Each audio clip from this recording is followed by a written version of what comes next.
As a food producer, we all deal with the challenges of finding low-cost on-site cold storage options that just don't cost a fortune and are actually effective. So that's what we're going to do in this episode. Blaine, you've pretty much been in charge of all of our buying decisions around gathering up cold storage, and you've done some research here. We're going to share our 3 favorite recommendations on some used options that you can get. What, you found some for a tenth of the cost of buying new? Yeah, most of these options are easily the tenth of the cost of getting into new equipment. So something that you can actually afford and get into, because that's the trick, is finding something that works with where you are. So that's what we're going to deliver in this episode. If you are new, welcome. Who are we? We sell pasture-raised meat products online at our website, sevensons.net. We've been doing this for the past 10 or 15 years, and that's really what this show is all about, is just taking some of the things that we have learned throughout our journey as we've grown through this to share them for you and your benefit. Selling pasture-raised, frozen, and fresh meat products online, you can imagine, has its own unique challenges. So something else we do is we developed our own custom website and shopping cart platform that's called GraceCart. You can learn more about it at gracecart.com. It's basically like Shopify, but instead of trying to serve and build tools around any and every industry, we are specifically 100% focused on serving people like me and you who are food producers. So we might talk a little bit more about that in this episode. But Blaine, getting into what we're going to talk about, before we kind of walk through these 3 options and some of the numbers behind what people can look at getting cold storage for anyone who's listening, maybe running a freezer beef business and they've got a good gig going, and they don't currently have on-site freezer storage. Why is this something that they should be considering as a possible investment?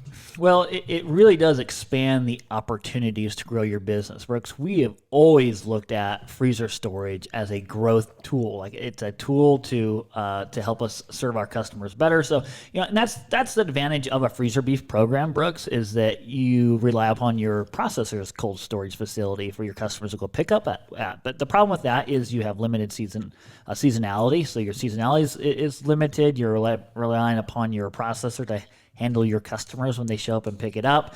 And you just don't have the options of filling, a la carte smaller orders and managing your inventory, starting maybe a home delivery business where you're fulfilling orders from your farm, shipping maybe via UPS. Just the options really, really explode for what you can do with your business and for your customers when you finally get the inventory from your processor and get it on site. Even having an on-farm store, you can service and stock your on-farm store if you have inventory somewhere stored on your farm. So lots of opportunities to grow your business there. The problem is it just is sometimes a big step if you're just getting started to figure out what to do. Yeah, it's a lot of work. And if you haven't gone down this path before, again, buying new is the costs are astronomical. So if you feel like this is something that you've hesitated doing and wondering if you can just continue to grow and get by without it, well, that's the big question, is how motivated are you to grow your business? Because this does open up a lot of doors and possibilities to do new things. Yeah, and one more thought on the idea of seasonality.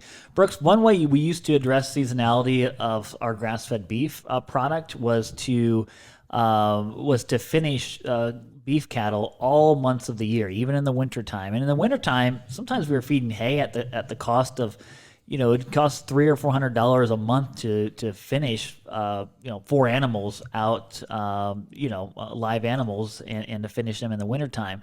Think about the fact that, you can fit 4 animals worth of beef on one pallet in the freezer, and the utilities isn't going to be more than $20 or $30 a month to keep that inventory frozen. So there's just an opportunity cost savings of $30 a month versus $300 a month of hay feeding those animals outside.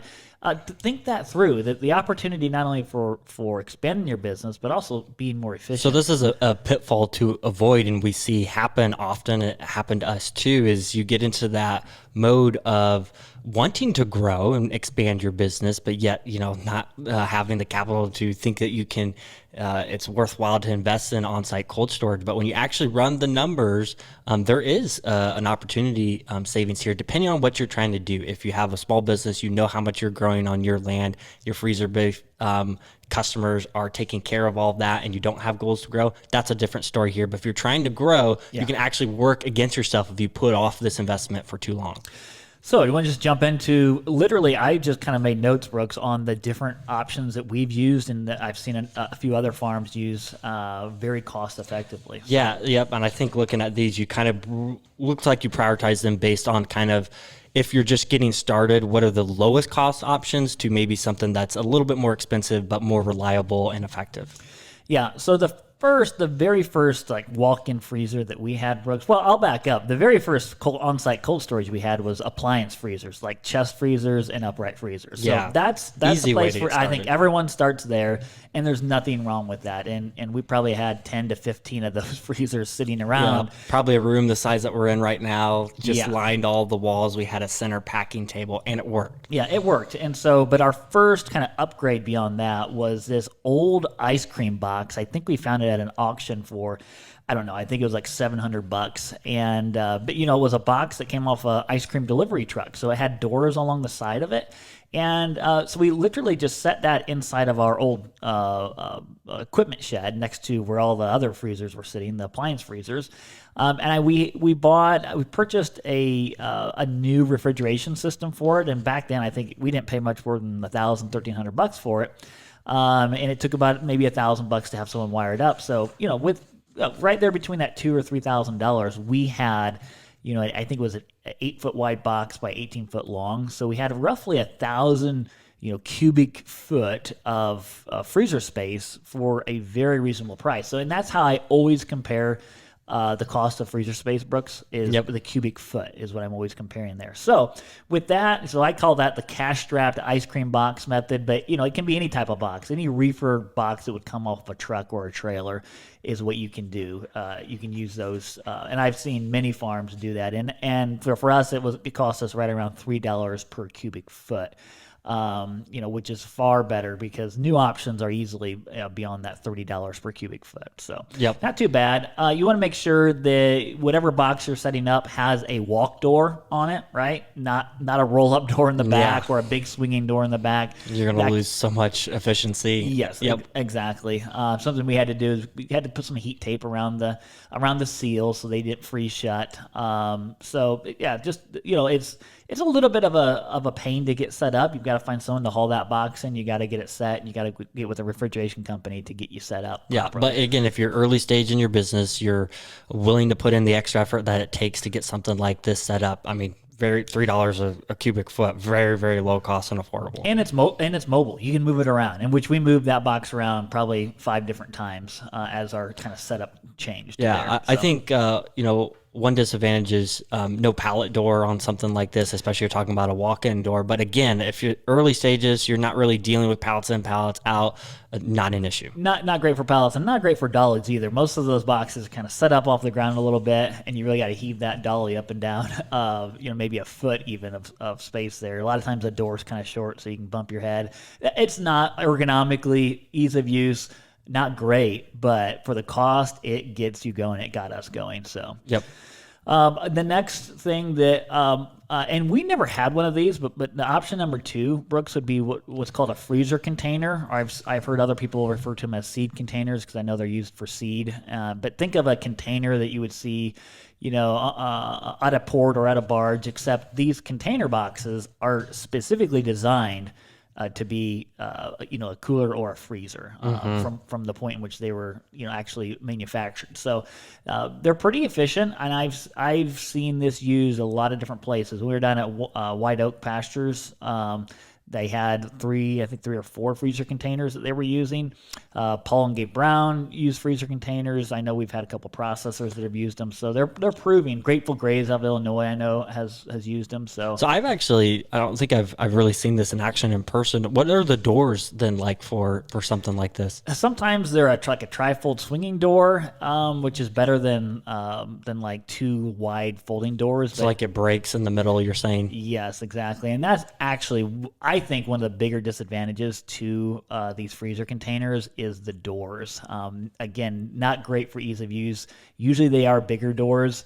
And so when you open them, you're letting a lot of air out at one time. And I've seen, you know, the seals on those doors, especially if you're buying used, the seals can go bad. So your energy efficiency isn't always great. But hey, these are used. You know, we're talking about used options. It's not going to be perfect, and it's really just meant to get you by for your first 3 or 4 years. Any suggestions on this, and really even the last option with the cooler boxes, on places that you would turn to first to pick up something like this? There's a lot of places. I actually just did a little research on eBay. I found an 8x20 unit. Probably about 8 foot high is what those probably are, for 15,000. So that's around 11 cubic foot, $11 per cubic foot. But you can find them lower cost than that. Right now, we're kind of in a period of inflation. Things aren't very available right now, so it might be a little trickier finding deals on those. I think I know I've seen deals closer to that $5 per cubic foot on a freezer container. There's a lot of folks listening that probably are using these. If you want to post in the comments kind of what your cost per cubic foot was to get into these things. They're not perfect. Ergonomically, getting pallets in and out. Usually they have large enough doors for a pallet, but just they're usually 8 foot wide at the most, so not great for pallet aisles or no, and like turning pallets. it around, and probably still off the ground a little bit. So you probably need a ramp to get. Yes. And then that's always tough too. When you're 1,500-pound pallet, you're pushing that in or pulling it in. It's a 2 or 3 person job. But another advantage to the freezer container is that they have decent resale value, and again, they're portable. You can move them, you can sell them. When you're rigging up that first option, a freezer box with permanent on-site hookups as far as refrigeration, those are they're not as portable as this, and you usually can't sell them for much. And we gave ours away when we got rid of ours. And that's a huge advantage of this option here, being plug and play, especially if you're in that phase of like,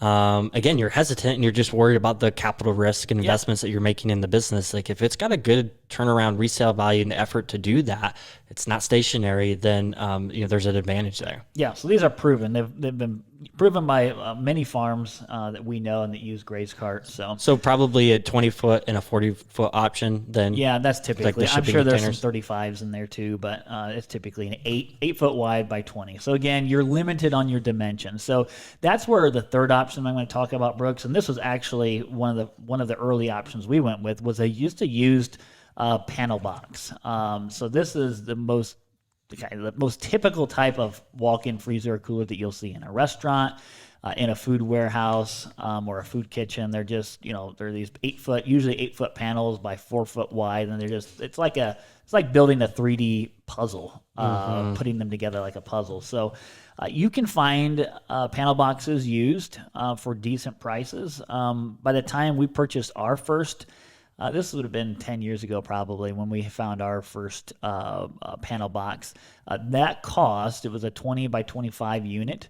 It cost us around $2 to $3 per cubic foot. By the time we actually put new refrigeration on it, our cost was that low on it. So these have their advantages and disadvantages. Obviously, there's more time in getting it set up.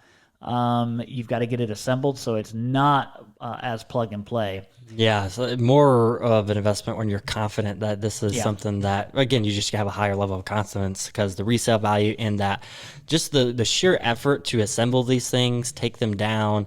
For you, there's work in the purchasing end, but then on selling it too, for whoever that buyer is, people aren't. Yeah, and listen, if you're buying it used, you're having it disassembled and reassembled, and things never fit together all that well. And by the time the third user goes to do it, again, don't expect that high resale value on your panel box at all. And when you're looking at a panel box, you have to be sure, if you're getting a freezer, it has to come with a floor. You have to have an insulated floor.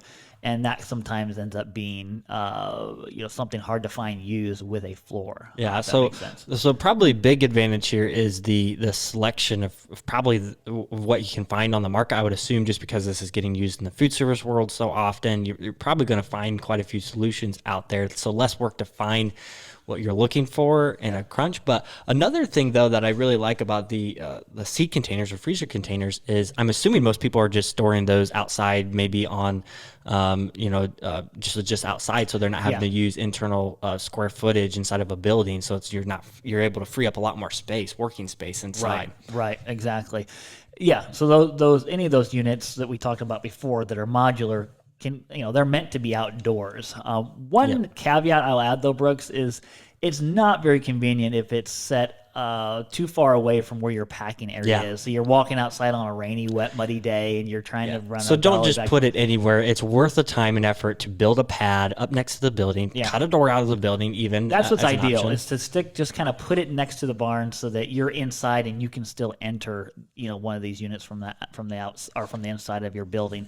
Now, I will say on the panel box, Brooks, if you're talking about a freezer panel box, I'm always going to recommend that you build that inside of a building, just because you're talking about a bunch of every 4 feet. You're talking about, and at the bottom and top, mechanical joints, cam lock joints, Seams, yeah. And so if that's outdoors, the weathering, the heat of the sun, and then by the time you get to winter, you just get that expansion and contraction, and you will have a very inefficient unit. I've seen these, and you will see them outdoors, but they're not very efficient outdoors. So just something to keep in mind. Another advantage of a panel box, Brooks, is you have a lot more variety in sizes. So if you're looking to get to the point where you're moving pallets in and out of the freezer, you can actually have an efficient use of the space with pallets on the side and a decent aisleway in the middle. So much more, a lot more functional options. So you can probably see as we're going through this, the option that's best for you depends so much on your context and where the maturity and stage of your business is.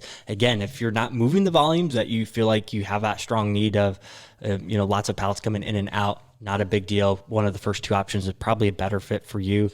But then if you do have more specific requirements and sizing and those types of things, this might be the best option for you. So, and I will say, Brooks, that we were needing to use pallets far earlier than what we thought we would. And just so happens, one of the earlier freezers we purchased had a pallet door. And I was amazed at how quick, even though we weren't bringing product back on a pallet, how quick it made sense for us to start using pallets to move inventory around. So very much surprised us how soon we were using pallets. Especially if your logistics and whatever vehicle you're using for that allows you to load a pallet into a vehicle. That's, I think, one of the biggest time-saving standpoints of it. But if you don't have a vehicle like that, again, there's probably less of an advantage for you. But if you do, it's just far less time in loading, unloading off of whatever the logistics piece is for you. So couple final questions. So we walk through, these are all obviously recommendations for used options, but is there situations that you would recommend buying new? I know we have new units here. So when does it come down to making that decision? Yeah, we were probably in business at least probably close to 15 years, Brooks, or maybe only 13 years until we bought our first new unit. It's very expensive. Basically, I would say the test there is, can you pay cash for a new freezer? And if not, or ask, how much are you spending on your utility bills each month? If you're getting upwards of $1,000, $2,000 a month in electrical bill, then you can look at, the savings of the utilities alone, could pay for a brand new freezer over 10 years. So we spend $3,000 a month on utilities to run our freezers. If we were running old units, we'd easily be spending $6,000 a month. Yeah. So the savings of that that's $36,000 a year in efficiency savings, the way I figure it, that buys freezers, quite a bit over time, brand new freezers. Yep. And two, operationally, once you get to the point where you have a team and they're packing orders, you don't want them, scattered all about your building or through different buildings, going to different freezers. Just inefficiencies of labor can start paying for brand new setups that are ideal for your system. So that's where we are today, but that's not where it started. We started with very low cost, just make it work systems, and that was the right thing for us. Upright chest freezers. I mean, I still remember the days fulfilling orders in that warehouse. It was more of a big closet, but that was where. So if someone is listening, though, I know we promised low cost options, but if someone is listening, they're ready for that step of looking at something new. Recommendations there. I know we have a lot of the Polar King units, which I'm sure we'll share a link to. Anything outside of that? Your 2 main options. Well, there's 3 options. One is just an actual structure build out, which that's for large pallet, multi-tiered pallet freezers. So really, for us and our scale, the 2 only options that we ever looked at, used and compared, was a brand new panel box, Brooks, versus these what we call Polar. Well, they're Polar King is the brand, but they're actually modular, similar to the containers, except they're wider. and can be taller and it's much just- bigger and much bigger. So we have a Polar King box that I think is 16 foot wide by 60 foot long, so much bigger than a container. We can get a pallet aisleway down the middle. So those are what we've always gone with because they're very efficient to set outside. They're just as efficient outside in the sun as they are inside, believe it or not, because of how they're designed and the materials that are made. Now, they're double the cost of a panel box. If you're just looking kind of at the pricing comparison up front, they look like they're about double the cost. But we feel like the energy savings over time is definitely a benefit. Plus, Brooks, these Polar King units that we use, they're modular. And so we can move them. We've moved as we've built and expanded our warehouse. Yep. We've moved them several times. So you have to get a boom crane to move them. But that's a big advantage. And again, the resale value, we can liquidate those if we needed to. Yeah. Where the panel boxes, no way. Your depreciation is far bigger. Yeah, so it's a fiberglass seamless unit. So Polar very, King, yeah. Polar King, very, very efficient. And I mean, I know I've talked to a lot of people who aren't, just can't fathom making the investment when you look at them compared to a panel box. To a panel box. But when you think about all of those other benefits that we stacked up, efficiency savings over time, you know you're going to be in this for a while. But then still, too, situations change, things you can't predict. And the ability to be able to have a resale value on these things, Polar King, I mean, they have a ton of military contracts. And that's the big deal is because these things can be picked up and moved anywhere. Bring in a crane, move them around with helicopters. And well, again, even though the panel boxes are half the cost, you still, I believe those should be built inside of a building structure. So you've got to figure the cost of that. Opportunity cost and square footage inside of warehouse space or whatever you're using that indoor space for. There's an opportunity cost there you have to pencil in. And when you're talking about the size, like we're up to like a 16 by 60 foot, most panel boxes, the floor itself, you have to figure the cost of the floor. Generally, you're not going to want a pre-built floor because you want to be able to run pallet jacks and even forklifts inside of there. And a pre-built floor in a panel box will not work for that. So that means you have to actually insulate the concrete in the ground below your freezer. And when you start looking at not only insulating the ground, but heating the ground, those systems are expensive. So bottom line, Brooks, even though on the surface a brand new panel box looks like it's half the cost of the Polar King units that we use, whenever I've figured up all the added cost that's involved in a well-built panel box, generally the Polar King is actually lower cost. And then it's like we just mentioned, it's portable and we can sell it. Yep. So freezer space, getting it on site, that can open up a lot of new opportunities and things for your business as you continue to grow.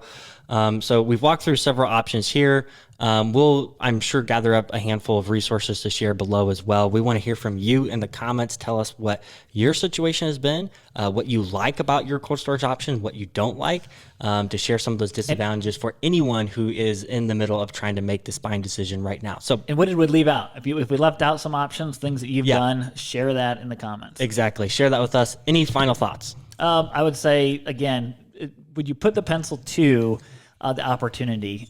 Don't look at it as a cost. Look at it as a growth investment for your business. And be careful about tying up too much capital. We always say this, Brooks. Be careful about tying too much capital up. If you're a farm like us, the farm is always screaming for capital investment, and it's easy to shortchange the marketing and distribution side of your business. And so if you're struggling to come up with capital for a freezer, maybe look for something on the farm that can go to pay for the cost of the freezer. But remember, these options we've walked through, you can get into it affordably. With capital, all you're trying to do is get a return on that investment. So you got to look at your entire situation and see what's going to provide the greatest return. So fantastic. If you enjoyed the episode, got value from this, be sure to subscribe because we're back here every other week.